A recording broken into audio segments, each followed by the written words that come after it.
नमस्कार, खबरिया टॉप में आप सभी का स्वागत है। मैं कुमार रवि।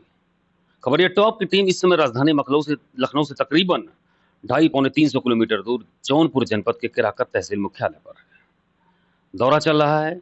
शासन प्रशासन की गतिविधियां किस तरीके से तहसीलों में काम कर रही हैं, इसमें कोई दो राय नहीं कि अपने जनता दरबार में सीएम योगी बार बार इस बात की ताकीद दे रहे हैं कि खास तौर पर जो है ग्रामीण स्तर पर, ब्लॉक स्तर पर, पंचायत स्तर पर, तहसीलों स्तर पर जो स्थानीय प्रशासन का कामकाज, स्थानीय पुलिस का कामकाज बेहतर हो, ताकि एक जो सरकार की जो इमेज है वह नीचे तक बनती हुई जाए और सबको जो है जन सुविधाओं का हर तरीके से लाभ मिले, खासकर उन लोगों को जो उसके पात्र हैं। ऐसे में आइए हमारे साथ इस समय यहाँ पर केराकत तहसील के जो है इस समय उप जिला मजिस्ट्रेट यानी एसडीएम सुनील कुमार जी हैं। इनसे हम बात करते हैं कि किस तरीके से अपने कामकाज को करते हैं। और आपको ऐसे बता दें, केराकत तहसील जौनपुर जनपद में बहुत बड़ी तहसील है, बहुत विस्तारवाद इसका है, बहुत बड़ा आबादी है।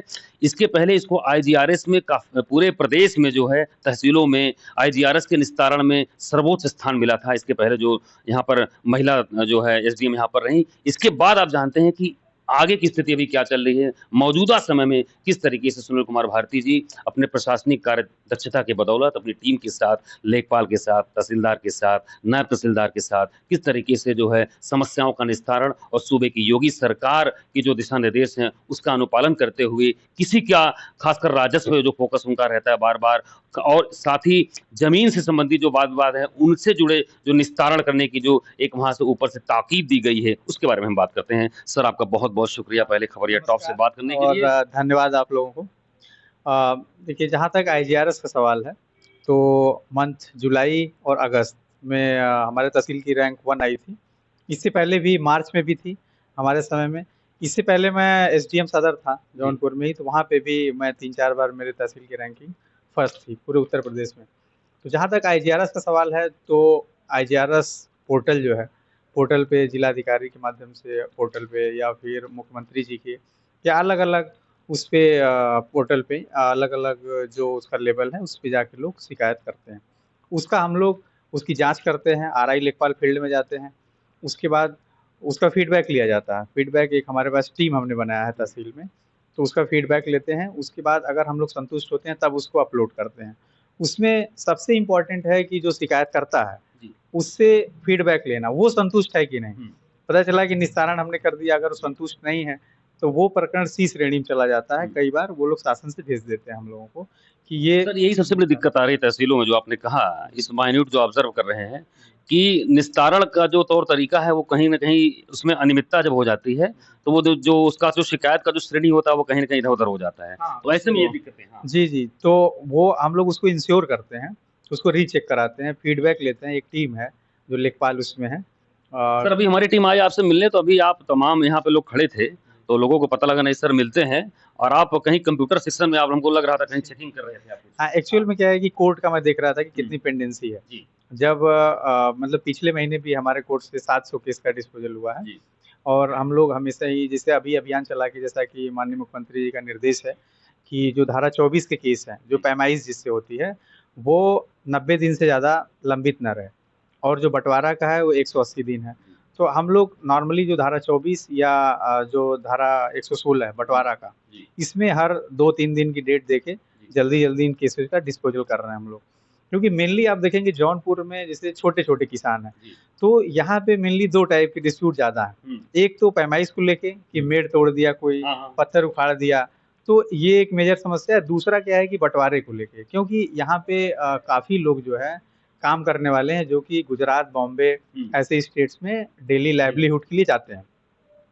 अब बेसिक समस्या है कि जो भाई वहाँ रहता है तो नॉर्मली उसका शेयर उसको मिल नहीं पाता है। जो यहाँ पे फॉर एग्जांपल जैसे 4 भाई हैं, 3 भाई यहाँ रह रहे हैं, एक चला गया कमाने बम्बई। तो नॉर्मली जब वो आता है तो पता चला उसका शेयर ही नहीं दे रहे हैं, 3 भाई डिस्ट्रीब्यूट कर लिए, तो वो उसके लिए पार्टीशन सूट डालता है। पार्टीशन सूट डालता है कि बंटवारे में उसका जो शेयर है उसको मिल जाए। तो फिर उसका केस के माध्यम से डिस्पोजल होता है और उसका जो भी शेयर है उसको मिलता है। तो 2 टाइप के डिस्प्यूट यहाँ पे बहुत ज़्यादा है। एक तो पैमाइश को लेके जो धारा 24 में होता है राजस्व संहिता की, और एक जो है कि धारा 116 है जो बंटवारे को सर, लेके। अभी आपने ग्रामीण परिवेश से जो दिक्कतें आई, समस्याएं आई और उसमें प्रशासन क्या कर रहा है उसके बारे में आपने बताया। सर, लेकिन हम जहां बैठे हैं केराकत तहसील मुख्यालय पर, यहाँ पर रेलवे स्टेशन है, बड़ा एक नेटवर्क यहाँ पर हो गया है, काफ़ी डबल लाइन, ट्रिपल लाइन हो रही है, तैयारी हो रही है। स्टेशन को डेवलप किया जा रहा है। थोड़ा सुरक्षा की दृष्टि से वहाँ पर चीज़ें कुछ हैं और एक रोडवेज बस स्टेशन की माँग की जा रही है, जो कि यहाँ के पेट्रोल पंप के सर पास कहीं जो सिंचाई विभाग की ज़मीन है, तो लग रहा है कि शायद आप तक ये संज्ञान में ये बातें आई हों, क्योंकि आबादी बहुत ज़्यादा है, तो बसों का संचालन और परिवहन का संचालन क्योंकि बहुत जो बड़ी भूमिका इसकी होती है और तहसील स्तर पर कोई परिवहन का अधिकारी नहीं होता, तो सर ऐसे में इस जन समस्या को लेकर सर किस तरीके से आप इसको अपना संज्ञानित करेंगे? हाँ, देखिए जैसे ही डेवलपमेंट होता है, जैसे ही डेवलपमेंट का लेवल बढ़ता है, तो एक ट्रैफिक की वहाँ समस्या आती है, जाम लगने लगता है। जैसे केराकत कस्बा है, जैसे केराकत तो मेनली रूरल तहसील है, बट ये कस्बा है, नगर पंचायत है, तो यहाँ पे जाम की समस्या है। अगर एक बस स्टैंड बनता है बढ़िया, तो यहाँ पे काफ़ी अच्छा रहेगा। तो उसके लिए एक बार कुछ लोग आए थे, तो मैंने बोला कि उसके लिए आप लोग लेटर भिजवाइए। अच्छा, मतलब आपके हाँ, पास पूरा एक हाँ, हाँ। प्रारूप बनकर आया। हाँ, आए, एक हमारे जैसे उस शासन से आता है, जी।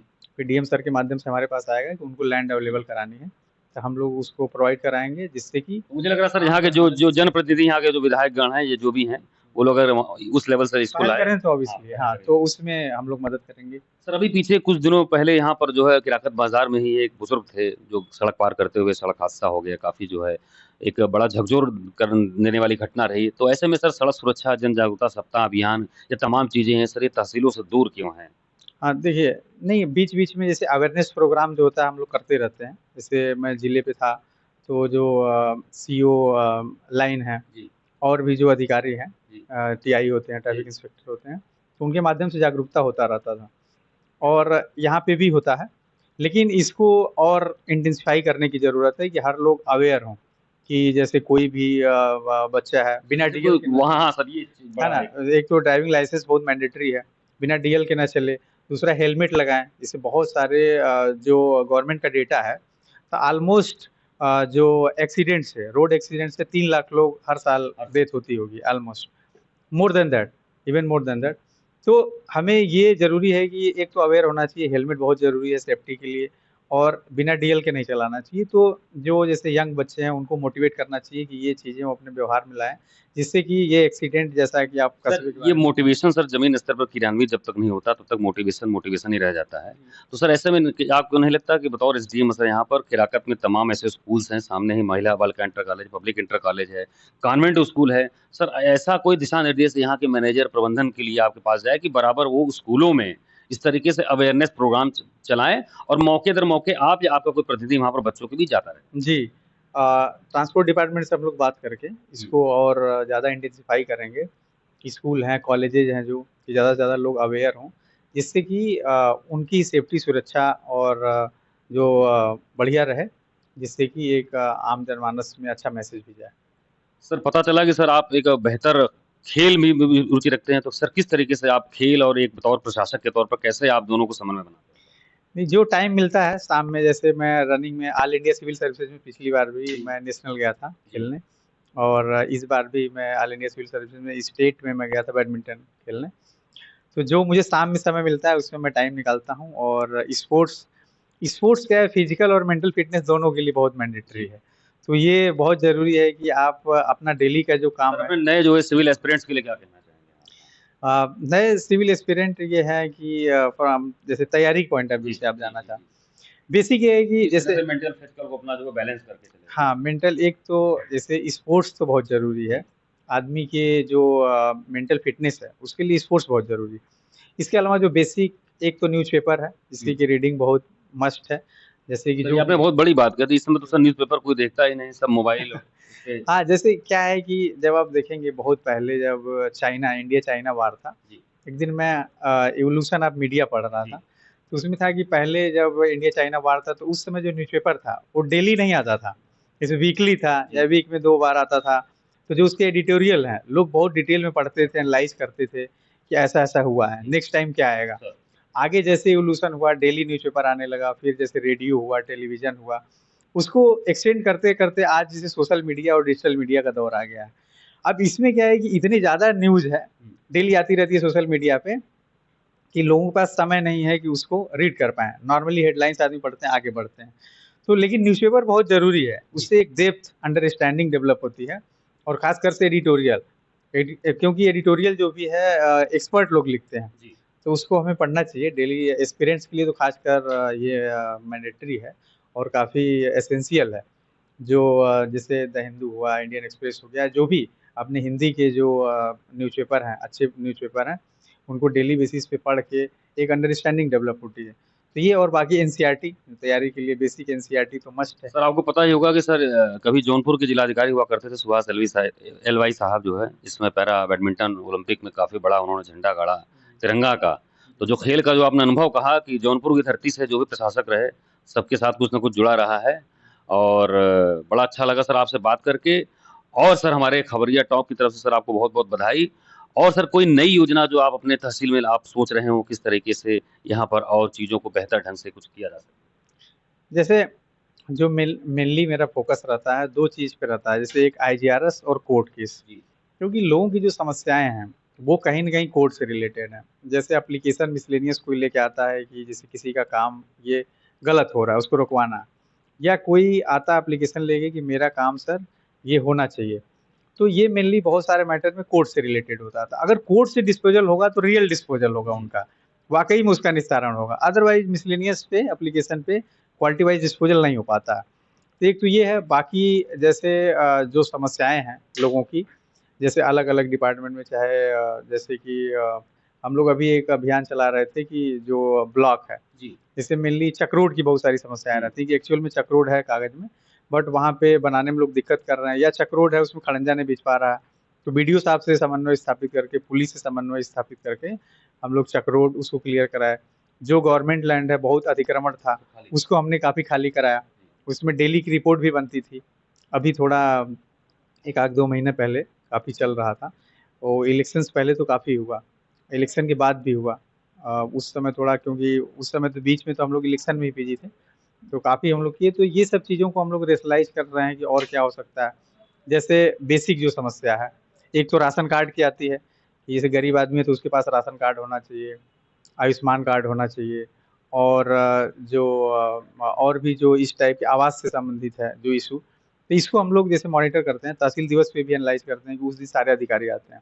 जैसे बीडीओ साहब आते हैं, सप्लाई इंस्पेक्टर हैं, तो उनसे मिल के जो भी लोग समस्याएँ हैं, अगर किसी को राशन कार्ड मिलना चाहिए, अगर वो सही में पात्र आदमी है, तो उसके लिए हम सर लोग। ग्रामीणों की समस्याएं तो सर उनके पास समय होता है दोपहर के बाद आके सब कीजिए, लेकिन ये सर बाजार के अगर जो नागरिक हैं जहाँ पर आप हैं उनकी कोई समस्या हो तो किस तरीके से सर वो आपके पास आ सकते तो जैसे बाज़ार की कस्बे का है, तो जन सुनवाई में तो कोई भी आ सकता है, हैं? 10 से 12। बाकी अगर कोई वैसी समस्या है तो वो लोग ईओ को लिख के दे सकते हैं, या हम भी मार करके भेजते हैं, जो ईओ नगर पंचायत हैं जी केराकत, तो उनके माध्यम से जो भी एक कस्बे की समस्या है, जैसे साफ-सफाई हो गया, जी या जो भी स्वच्छता अभियान स्वच्छता अभियान, तो उसको हम लोग करते हैं जी। और इसको करेंगे काफ़ी बेहतर करने के लिए।